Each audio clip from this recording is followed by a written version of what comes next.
So Liverpool lost, and everybody is calling for an slot head.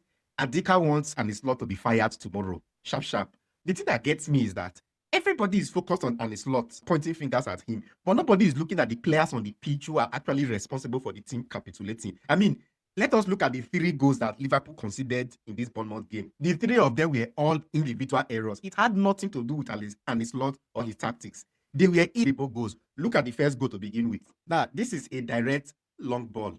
To start with, I want you to keep an eye on where Van Dijk is. Van Dijk is just at the edge of your screen here. And then at this point, Alex Scott is running, making a run from way in front of Van Dijk. Now, Van Dijk spots the run and follows him.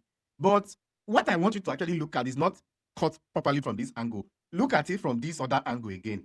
Let us take it in slow motion. Van Dijk has his eyes on the ball all the way. Van Dijk gets to the, or should have gotten to the ball first. He stretches a foot, completely misses the ball, and allows that ball to bounce, which is a cardinal sin in football. As a defender, you cannot allow that ball to bounce.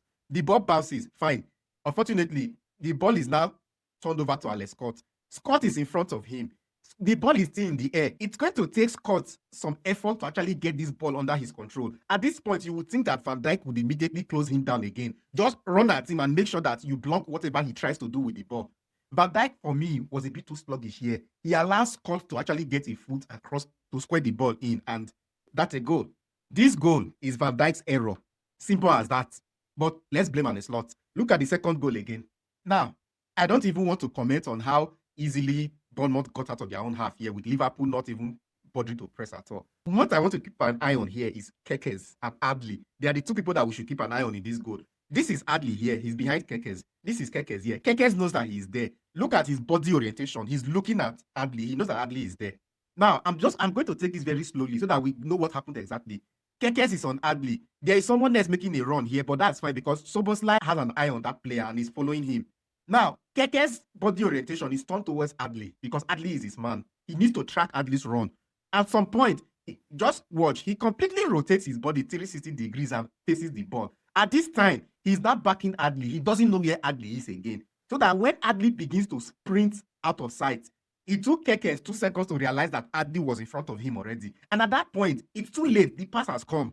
The true ball was accurate. It has completely taken Kekes out of the equation. Kekes does not have the strength to even stand Adli. Adli just swats him away as if he's a fly. And Liverpool has conceded again. That was Jimenez, not Adli. But you get the point. I have said it in a previous video, one of my very early Liverpool videos in the early days of this channel, that Kekes has a problem defending the back post. He has a problem defending any run that is made behind him. I have made that particular statement. This particular thing that happened, this particular scenario, I have analyzed it in my earlier Liverpool videos. It's just that I don't do a lot of Liverpool analysis again because I don't think I have a Liverpool audience among my followers. So the videos usually don't say. If there are Liverpool followers here, please just let me know in the comment section so that we can focus on Liverpool a little bit. But the fact is, Kekes has a problem defending anything that happens behind him. And this is what has happened here exactly. But let's blame on the slot. Now, look at the 3rd goal again. This one is even more annoying. Now, what is happening now is that a long throw is coming into the box. This is Soboslai here. This is Van Dijk. Among these 3 Liverpool players here, Van Dijk is the only person not directly marking anybody. He doesn't have a man on him. Now, look at this. I think this is Adli this time. I think it's Adli. Adli has a man on him. Arms wrapped around him. Van Dijk has his eyes on the ball. This ball is coming towards Van Dijk's head. Van Dijk is the one who should get a head on this ball. But look at what happens.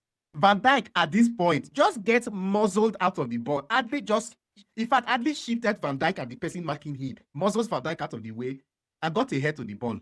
And then the ball is allowed to bounce. Everybody, if you've ever played football at any level before, you know that is a cardinal sin for you to allow a corner kick, a goal kick, a free kick, anything at all, any area ball to bounce inside your 18-yard box is a sin. Because once the ball bounces, it becomes a lottery. It's now a matter of who gets their foot to the ball first. And inside the 6-yard box, any touch on that ball from your opponent is heading towards goal. And of course, that is what usually happens. Liverpool conceded. What was an slot supposed to do about these individual errors? And again, people blamed him that he used one weird 4-2-2-2-2. Listen, I've said this several times, and I think we need to keep this at the back of our mind.